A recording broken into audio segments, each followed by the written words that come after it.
Welcome to Happy Talks with Dr. Alice and Donovan. Dr. Alice Fong is a holistic naturopathic doctor and founder of Amour de Soi Wellness.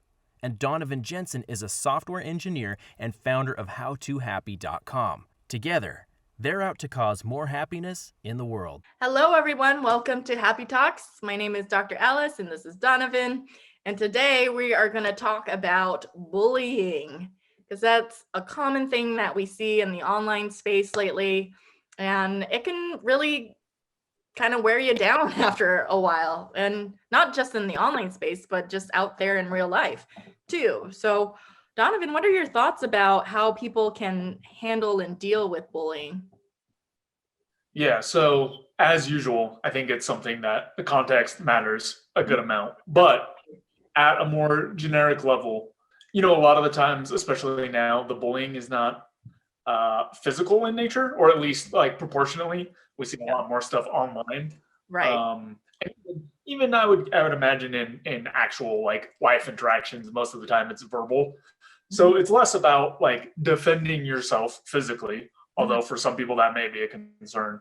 But we'll probably focus more in the realm of kind of how you deal with it emotionally and mentally, right? Like what are the different pathways that you can use, or the different ways of looking at these interactions that makes them a little bit more manageable. So for me, the first thing that comes to mind, and the one that I have the most experience with, is just running into people online who are, for whatever reason, wanting to be some sort of a bully, or like make mean comments or be hurtful or whatever else.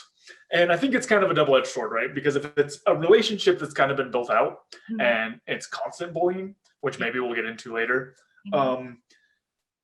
that kind of has a little bit more context or like build around the relationship. But when it's just someone you don't know, it tends to be a little bit easier to diffuse, or there's a little bit more, a couple more like pathways that you can use to kind of overcome that. And the context that I have personally is basically, I've made a bunch of content.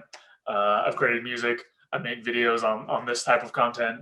I used to post on all kinds of different forums for different things. And it's pretty common. Like in a lot of the places that you can post online, you'll see people, some subset of people, coming in to respond in a way that's really negative. And when it's something personal, when it's something you've created or something you spent a lot of time in, or like for me, when it was music, something that I wasn't necessarily super confident about, having people come in at the beginning of my journey and say these really hurtful things like, you should just give up, this is terrible, don't do it, or like, you're not the type of person that should be doing this, or whatever else. These kinds of comments would be really hurtful to me. And the process for me of learning to deal with some of that was recognizing kind of what impact that comment had on my life as a whole, as well as trying to build out some more understanding or empathy of like, why would somebody do that? So in that same realm, the kinds of things that I would think about are, one, either these people are doing it, making these comments just to be rude, or they don't have kind of some of the background in communicating well. But it doesn't have any impact, right? Like, so when somebody tells me, a particular song or a piece of content or whatever is not good, in the beginning, I would take that to heart as like, oh no, like there's something wrong with this and this must be broken. And now, after developing my perspective a little bit more, I've also come to realize that a single piece of content or something that's going on in my life can be viewed by many different people in many different ways, which is to say that just because one person doesn't like something and is vocal about it doesn't mean that that's the absolute, right? It doesn't mean that that's the reality, the interpretation that I should use. Now, there is something to be said for like, if you make a piece of content and you get a ton of different feedback from people saying like somewhat similar things, or just generally it's not like maybe there are things to pick up and take out of there. But in my earlier experience, I would hone in on these individual comments. And maybe it's a way, a function of the way our brains are wired, but I would hone in on, oh, this one person thinks it sucks, and miss the 300 likes or the other comments that were positive or whatever else. So I've kind of been rambling for a bit, so I'll let you talk in a second, but that's kind of some of my initial thoughts and some of the pathways that I kind of walked in dealing with this form of like online bullying myself. Mm-hmm. Yeah, I can definitely relate to a lot of those experiences of just kind of realizing that, people say hurtful, mean things all the time, but it doesn't have to have an impact on me. It doesn't change who I am and what I'm up to and what I'm trying to accomplish. And I had to go through that journey plenty of times in the online realm, and just like this idea that there's definitely a lot of misconceptions about naturopathic medicine.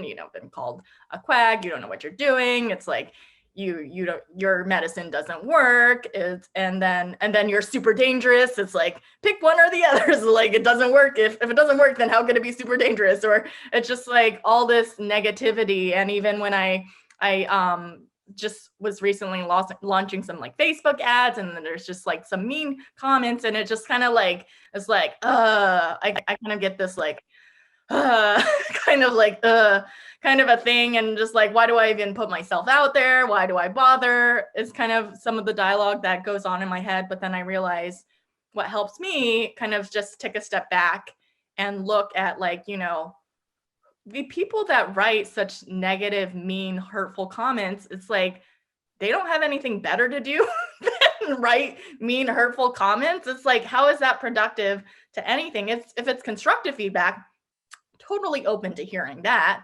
If it's, done with the intention of, helping me elevate myself. But if it's just a matter of them trying to tear me down and they don't even know who I am, they don't even really understand what it is that I do, then it's just like, it shouldn't have an impact in me. And it's just like, actually, I think, I actually kind of have empathy for those people. And this kind of helps me kind of get over the meanness that they put out there of just like, man, they must be really struggling in life if all they're up to is just writing negative comments on ads or posts or anything, and just enhancing, like, because there's not enough negativity in the world. They just want to like feed into it more. And it's just like, that's a sad world to live in. And just like, we all could use a little more positivity and light and joy. And, there's enough of that negativity out there. You can either bring us all down, like stay in that negative mindset. And if that's what they want to do, okay, that's fine. But that's not how I want to live. And it definitely shouldn't, like, their negative comments don't have to tear me down and drag me down, because I know what I'm capable of doing. I know that my medicine works and it's helped hundreds of people feel better. So, and I know it's like legit. It wasn't like a fluke. It was just like, I've helped hundreds of people feel better, make a difference in their lives. And, that's what matters to me, not these people that barely even know who I am. And it's just weird that I think the other nuance about that is I think people are getting meaner online, because they're not like, you would never say some of the things people say online, they would never say to someone's face, like in real life. We're standing in front and like, they say these just like awful, terrible things. And I was just like, what encourages people to be so terrible and mean? Because maybe it's like they can get away with it because it's not to like a real life person. It's just like they're detached to the impact it has, or they're not even, I don't think they're even present to the impact of the hurtfulness, or maybe they are intentionally trying to be hurtful. I don't know what's going on for these people that are like trolls or bullies online, but I know it's just something I don't want to really engage with. That's kind of where I've kind of taken it for myself. Yeah, and I think that opens up an interesting thread of conversation around why are people acting in this way. Mm-hmm. And there are a couple, categories that I can think of off the top of my head.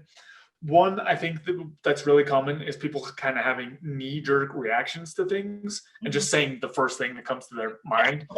And in a lot of instances, it's not necessarily a well-informed opinion, but it is something that they may feel strongly about, right? I see that a lot where, for example, like with the naturopathic stuff, right? You may see someone who doesn't know much about it, but has kind of these assumptions, has these things built in that they think they understand.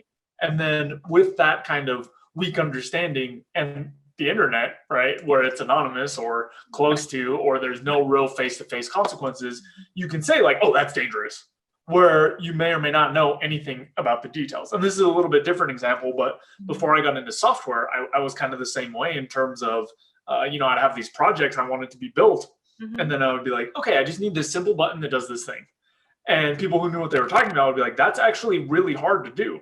Like, I don't understand. Like, you guys are just trying to get more money out of it. Like, it's really not that hard. Right. But that's me saying stuff like from a position where I don't know what I'm talking about.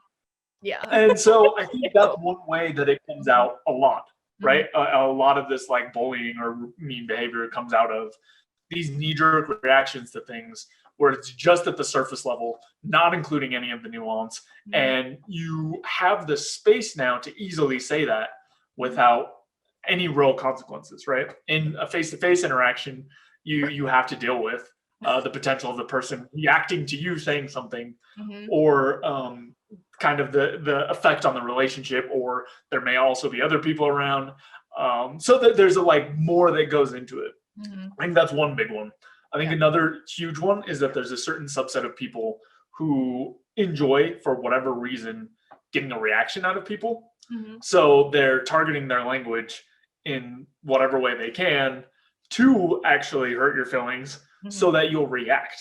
And you actually see this, I think, in like in-person interactions as well, where like I think siblings are a really good example, where there's like bullying, teasing, whatever else happens to get some sort of a reaction. And it goes back to what you were saying, where you said you don't really want to engage with that kind of behavior. I think that's kind of the solution there, right? Is there's these people that want some sort of a reaction from you. And if you get it, if you give that reaction, if if they say something rude and you respond, hey, that's not fair about me. I am able to, this is real medicine. I've done all the training that a normal doctor does. I do all the same things. Like if you feed into that, there's this subset of person that will just go, okay, now what other angle can I just twist this into to rile them up even more? And what ways can I say like this other thing? And I don't like admitting this, but I believe there was a time in my life where I had some amount of that, right? Where there was some amount of me saying like, you know what? I don't even really believe this stuff, but I like playing devil's advocate, and I'm just going to jump in these online like forums and just post things that are like somewhat inflammatory, only because I want to see how this person responds to a different like perspective. Not quite the same thing, because I wasn't intentionally trying to just like hurt people's feelings, but I was presenting opinions and occasionally strong arguments just to see like, how is this person going to respond? What are they going to say next? Which, as I have walked along my personal development journey, has lost its luster quite a bit. But I think that's another big category, and that applies to in person as well. Like I said, to some degree, because I've definitely been again guilty as the oldest brother of several siblings, doing things for no reason other than to get a reaction. Or there are certain social dynamics I've been in where someone takes a game or something more seriously than everyone else, and people will often like team up on them because they know when they lose they're going to get a reaction, right? Whereas if other people lose, they're like, "Dang, I lost. Oh well." So I don't know, like I can't quite unfold the full psychology around that, but I know that there is some amount of that, and like personally, I have been involved in it at earlier points in my life. Okay, that's actually a good perspective for me to really understand. People like getting a reaction out of people for whatever reason. It gives them a thrill or kind of something to do and kind of have that type of engagement. But you can kind of decide, is this something like worthwhile? Like we just had a whole election, very heated and hot, and just like sometimes it's just like, for me, I don't even want to engage in those conversations because I know it's not going to be productive, because I've tried and it just does not get anywhere. And we just go in circles and we go in circles and we go in circles and we don't get anywhere.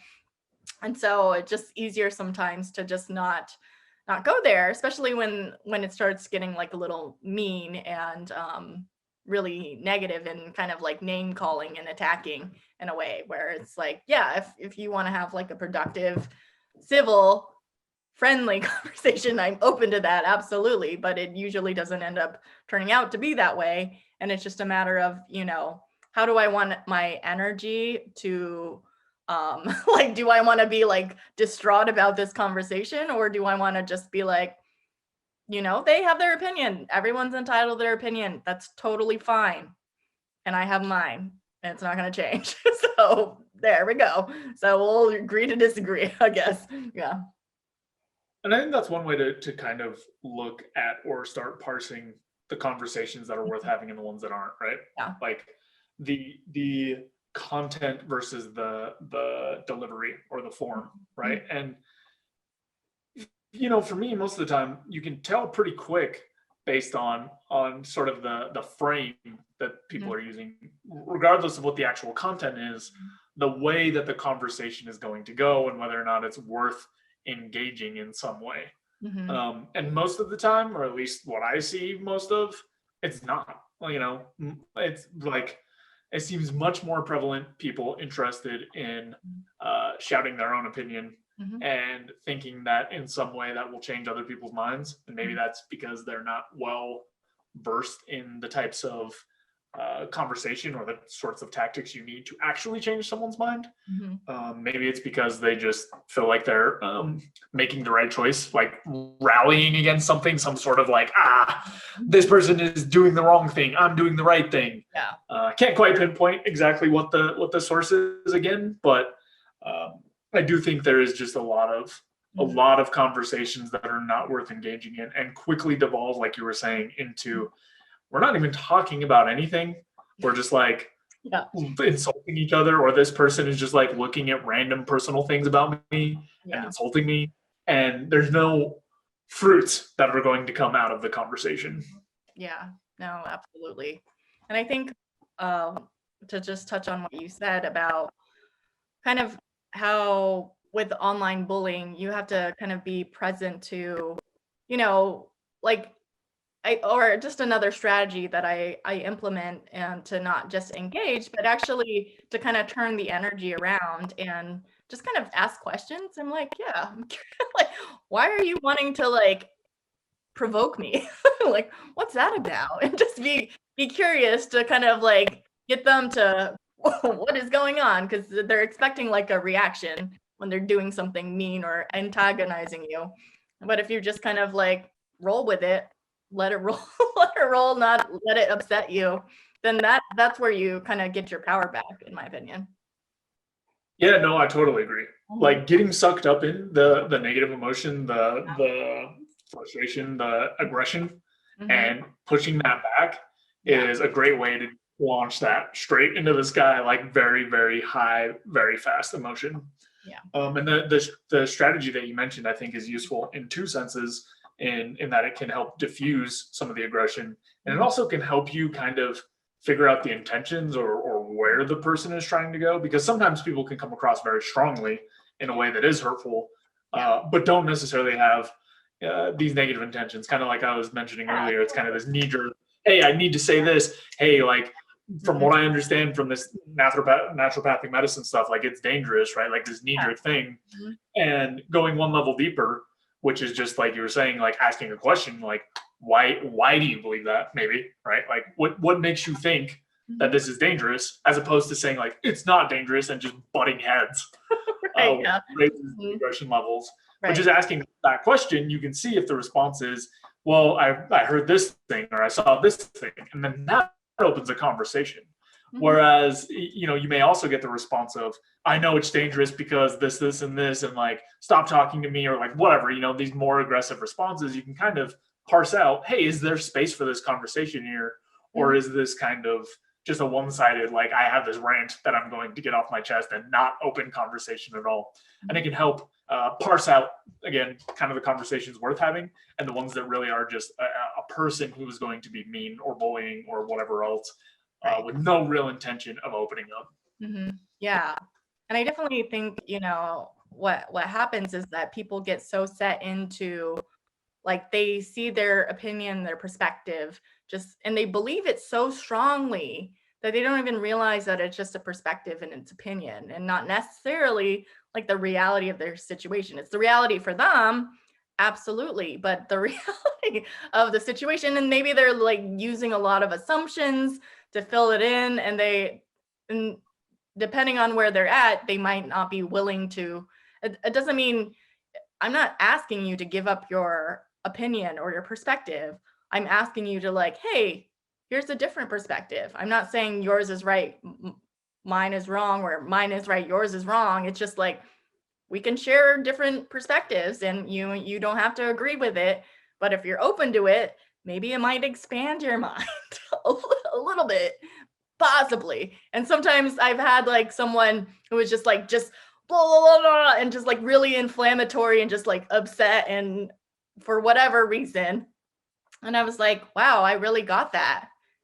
Okay. And then he wanted to like just storm off and be upset. And I was like, oh, well, are you going to give me an opportunity to kind of share how I see things? Kind of a thing. And he was just like, I guess. Kind of a thing. I guess. And it's just like, oh yeah, like there's actually maybe another perspective that like fills in the gaps of his assumptions, potentially. Yeah.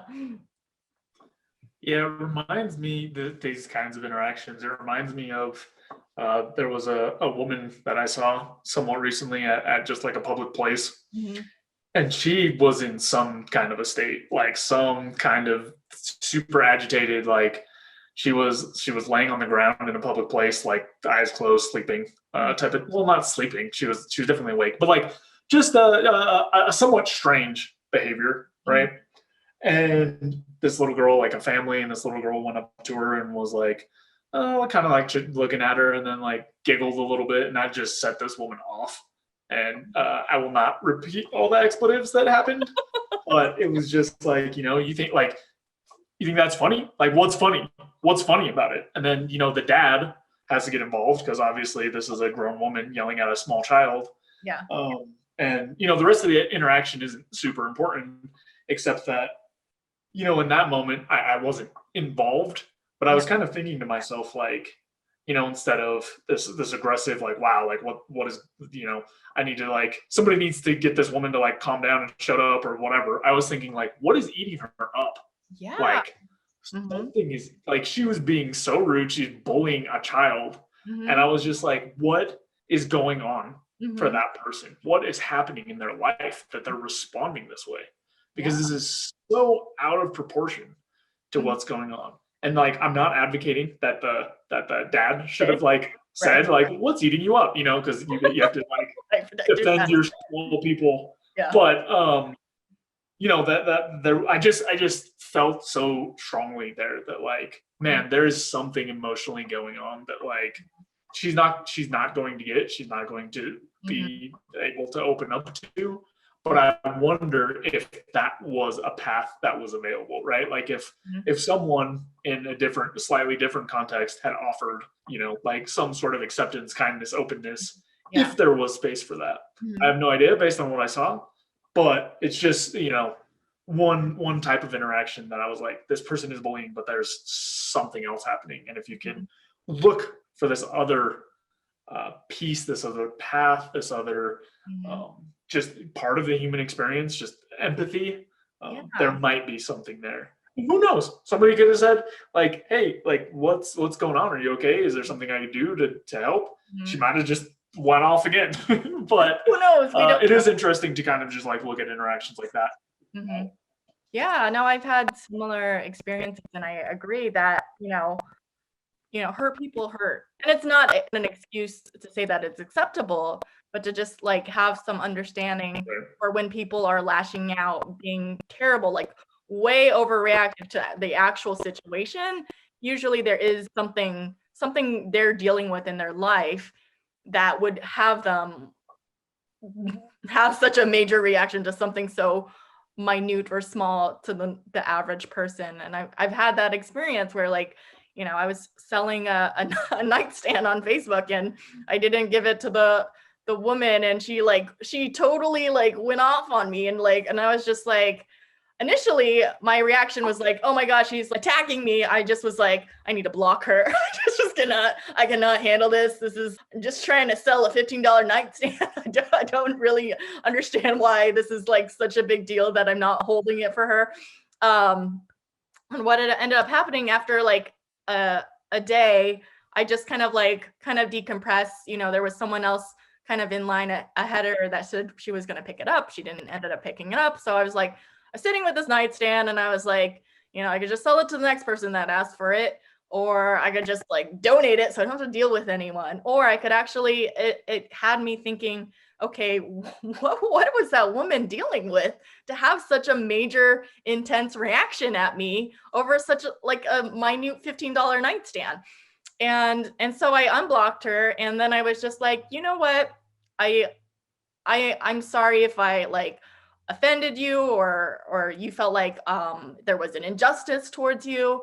I am sorry, and you know, I'm just gonna give you this nightstand for free because it sounds like you're having a rough day, and I just like maybe that'll help you feel a little better. And sure enough, you know, she totally. I feel like it's lucky. It could have blown up a little more potentially, but I was just like, we'll see what happens. So I was just curious. And yeah, she totally just kind of apologized for, you know, she's like, oh my God, I've been dealing with so much, you know, I've been going through surgery and all sorts of things. And I was just like, wow, I got it. And we somehow miraculously became friends out of that experience. So it's just like, you never know. And just like, I think she really needed to just be heard and listened to. And like, yeah, I could only totally attacked her back and been mean, but I just decided to have empathy in that moment because I got a sense that it was just, her intention wasn't to be mean or hurtful. She was just dealing with a lot. And I got that sense. So I just wanted to inquiry it. You know, I can definitely get a sense when people are trying to just be a jackass sometimes, and then I probably wouldn't engage with that. But when it's like, you know, I feel like they're dealing with something heavy in their life and maybe they just need to get that off their chest. And I just wanted to create a space for that. And yeah, that's what ended up happening, which was really, really cool and really interesting to see that actually unfold, because I think I wouldn't have happened that way if I hadn't done a lot of personal development to be able to like be with whatever type of communication people are throwing at me, kind of a thing.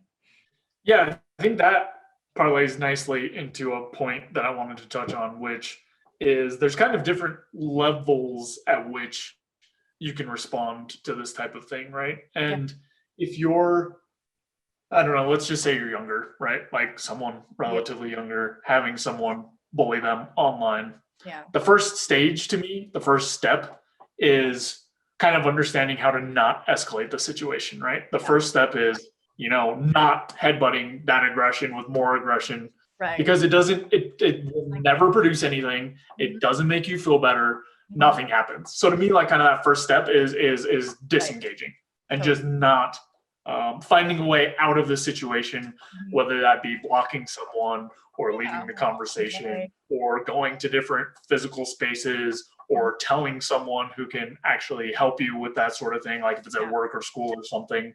But that, to me, that's kind of the first stage, is like being able to get space from that, because I don't think many people naturally can emotionally handle those things in a way that, like you described, or that we've been talking about, right? I don't think it's a very natural response to kind of try to create this space. So I think that's the first thing, is being able to kind of make some of that space and disengage. I think the second piece is so that's kind of like, if you think about it as like a faucet of bullying, that's like turning off the faucet, right? But you may still have some amount of like residual pain, residual like hurt from these types of interactions. So I think kind of the second stage of that is getting a little bit more in touch with the interactions and how you can deal with them and how you can internally not let them affect you as much. I think we talked about this a little bit in the beginning, but basically, like, you know, for me, for example, when I would get these hurtful comments, after a while, I started looking for the difference between like, does this have useful information and it's poorly designed? Is this just purely hurtful? Is this like, what is the intent of this person? And if the person's intent is just to hurt me, then, you know, over time I was able to kind of like develop some skills around, okay, I'm not going to internalize this. I'm not going to take this as a part of who I am. Like, I don't have to do it. Someone's opinion doesn't mean anything. And the example that I like to use is like, you know, if somebody called me a dinosaur, like, I'd just be like, what? Like, okay, I'm clearly not a dinosaur. So There's the no reason. difference is, Yeah. if somebody says you're stupid or you suck or whatever else thing does hurt your feelings, that means you are choosing to buy into it somewhat. And the same, but it's the same. It's the exact same as someone saying you're a dinosaur. Like, okay, that's a weird thing for you to think.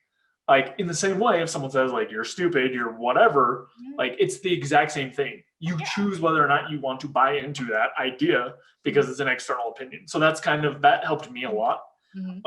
Kind of thinking about it from that perspective and being able to compare it to, you know, what if someone said something more ridiculous? What if somebody said, you know, you're 50 feet tall or anything like that? Like, why do those impact me less than when it's something mean? And the only difference that I can find is that I would buy into it at some level.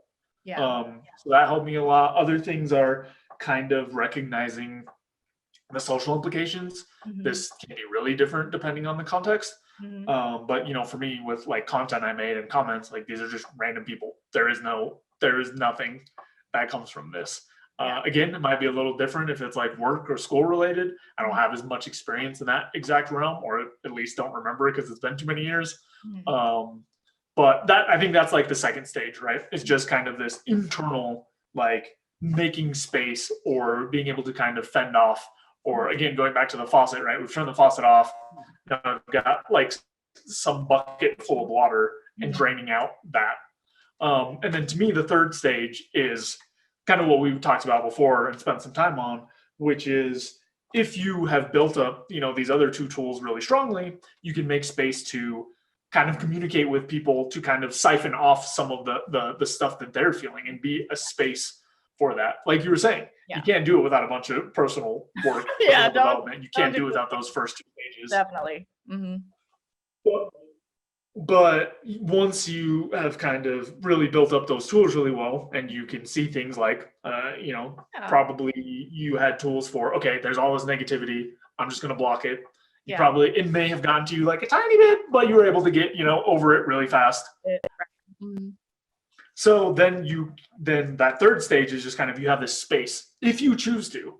And I want to make sure that like, I don't think anyone is obligated to do this. And I don't think like you have to go through these steps. This last step.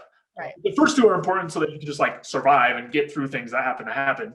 But if you're feeling like up to it, then I think that third stage is creating space, trying to see if you can actually do something to help this person, seeing what they're going through, where they're at, and just kind of being open to these opportunities. Again, I also think that it's important to have the first two so that you can parse out, like you were saying, the difference between someone who is just trying to hurt you and someone who may be going through something and just have a strong emotional reaction. Because if you create that space for someone who is just trying to hurt you, you don't have that second piece, that internal piece, you actually open up space to get hurt more or to be bullied more. So I think it's really important, you know, the nuance around how you like kind of develop these skills. But I think that is like my comprehensive, made up on the spot, like 3 stages of dealing with bullying. No, I think that's a really great way to break it down. And I like that, you should not go to like that third step right away if you haven't solid ground with the first two. Absolutely. That's super important. You do want to like, you do have to have a solid sense of who you are and confidence in who you are and know yourself pretty well. And I think the thing you discussed earlier, you know, when someone calls you a dinosaur, that's just like weird and it doesn't like land with you because it's just like there's no truth to that. But when it becomes hurtful is when you actually kind of believe there's some truth. Like if I was like, you're stupid. And if you actually in your mind believe, well, you had that thought about yourself at some point and then someone else is calling you stupid, then you're like, oh, he's confirming that I'm stupid. And so you feed into that. And in reality, that's not the truth, but you've kind of haven't built yourself up enough, haven't built your confidence and realizing there's no truth and reality to these things that they say.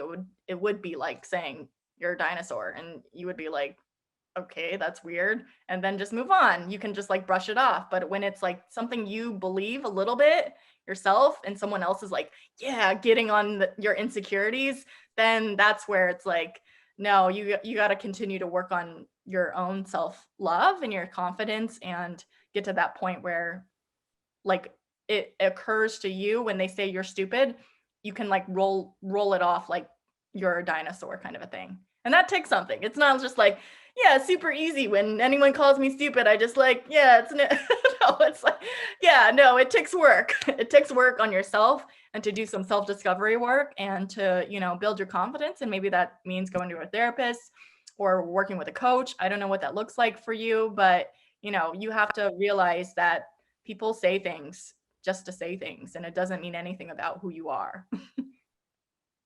Yeah, and I think for me, that journey maps most closely to making music or working on poetry, Yeah. which is at the start of that journey when I felt the most unsure as to whether or not what I was creating was good. Yeah. Those comments hurt the most and they got to me the most. Right. And it's not that now I'm like, oh, now I know I'm good. But now Right. I just accept, like, I produced this and it is what it is. Yeah. And like when I get those comments now, I just take it, you know, that there's a different perspective. Instead of me being like really insecure and worried, like, is this good? I don't know if people are gonna like it. It's kind of what I was saying before, which is like, it is what it is. Some people will like it, some people won't. I'm okay with that. Right. And that was a journey for me, like to develop that confidence around my like creations, or that sort of mindset around my creations, where I felt comfortable enough that it doesn't matter as much what people say. But it's just like you said, you know, if you're having some of those thoughts or doubts or insecurities or whatever else going on in your head, and it comes from the outside, and then you say, yep, I knew it. I knew it. That's when it really hurts and when it really gets to you. Yeah. And a big, you know, subset of people who are bullying are looking for those things, right? Yeah. It's like those people trying to get a reaction, which like they're trying to find, like, which of these things can I poke that you already have in your brain that's going to cause some sort of reaction or make you feel bad. Yeah. And you can tell the difference, you know, externally when someone has not bought into any of the things that are being said, right? You can see the difference between like if someone's bullying someone and they're just not phased, or if it's actually starting to eat away and unravel and open up some of these wounds, some of these insecurities. And I just think it's interesting that like you can see it. Like if it's happening, like if someone's getting bullied, you can see the difference in just like their demeanor and whatnot. Right. Yeah. And actually, just one thing that I want to add to, you know, I think you really made a good point about, you know, when you were starting out with this music thing and you're learning. And so obviously there's insecurities around that. And, you know, just kind of relating it to my own experience as a naturopathic doctor. Yeah, maybe as my first years out of med school, I was like not 100% confident in my skills because I was like still figuring things out. And then, but you know, now that I've been practicing for over 8 years, I'm like, no, I'm really good at my job. I know what I'm doing and I know I can help people and I'm freaking amazing at it. I'm super good. So it's just like, whatever they say, it doesn't impact me because I've built my skills enough to be like, no, I'm awesome at my job. No, but nothing anyone could say could like ruin that image. But if it was like in the beginning of my career, that could definitely impact how I perceive things. But I think like what's important if you were like starting something new to factor in that like, yeah, people might say mean things and you can internalize it, or you can actually use that to like push you harder. Cause it's like, yeah, it's okay if you suck at the beginning. People suck at lots of things in the beginning when they're learning. That's the whole point of learning. So you get better. So you can either be like, oh, well, I'm going to quit because people are telling me I suck, even though the reality of starting anything new is you're going to suck. Or you can be like, no, I'm new and I get that it's new. It's a learning experience, but I want to get to where I want to get and nothing anyone says is going to stop me from getting there. And I think that's the key. And just being like, yeah, letting people say whatever they say doesn't mean it stops your journey of where you want to get in your life. Yeah, and I think that touches on a really important nuance, which is to say that like we've talked a lot about building your confidence through building your skills, but there are going to be things in your life that you're not skilled at. So you need to come up with a type of mindset that you can use that does sort of the same thing, right? Like the easy natural path that I imagine most people have been familiar with is what we talked about, which is like in the beginning, you don't know what you're doing. When people say you suck, it hurts your feelings. You get better to the point where people say you suck and you don't care because you know you don't. But there are going to be things, that you pick up and they're new. And I think a less natural path is to make sure you get in the right mindset before you're in a position that people can criticize you. And like you were saying, just kind of know, like, okay, this is part of the learning process. And I think it helps to have a couple wins under your belt. So like for me, music, for you, kind of like being a doctor, is that you can look back and say like, yep, there was a time when there was another skill that I wasn't very good at. People were like mean to me. They said things, it hurt my feelings, but like, it doesn't need to, because I know with practice, I'm going to get better or whatever it is that I happen to be doing. And that gives you more space to kind of withstand some of this, like, you suck. And it's like, yeah, maybe, like, I might not be good at maybe. Right now. But it doesn't make me feel bad, because I know what the process looks like. Right. I know what the steps look like. And I know for me personally, when I was younger, I just expected to be like really good at everything all the time immediately, because I happened to be able to be good at some things pretty fast relative to like how much experience. But like as years go on and as time unfolds, like you run into people who have 3, 4, 5 times as much experience in a certain realm. And you realize that no matter what field you're in, the chances of you being the best at it, period, the best in the whole world, is really small, unless you're in a very, very small field, or it's the only thing that you like do in your whole life. Right. So kind of developing a way to look at these places that you do have insecurities, or maybe, you're working through things, and reframe it so that it's not so much an insecurity as it is part of the process, and you see it for what it is, and the path to develop in the way that you want. It's just a much more realistic approach in the long term. But I think I know several people who it's been true for, and it was also true for me, where I just kind of had this other more fixed mindset of like, well, if I'm not good at something, and a lot of the bullying comments come in this way, right? Like, stop making music, you can't sing, you'll never be able to. Well, that's not actually how it works. Like, you have to put in the hours and gain the experience and learn how to do the talent. Right. But if you are bought in to some degree in this fixed mindset place, and you just think, oh, you know what? People are telling me like, I will never be able to do it. I will never be able to do it. There's hardly any activities that fall in that realm, which is to say, like, if you're 50 and you're trying to get into the NBA, it's probably not going to happen. But like any skill that you work towards, you're going to improve over time. So it's just about like understanding that process, and it will help diffuse some of those thoughts and some of the external thoughts from being internalized.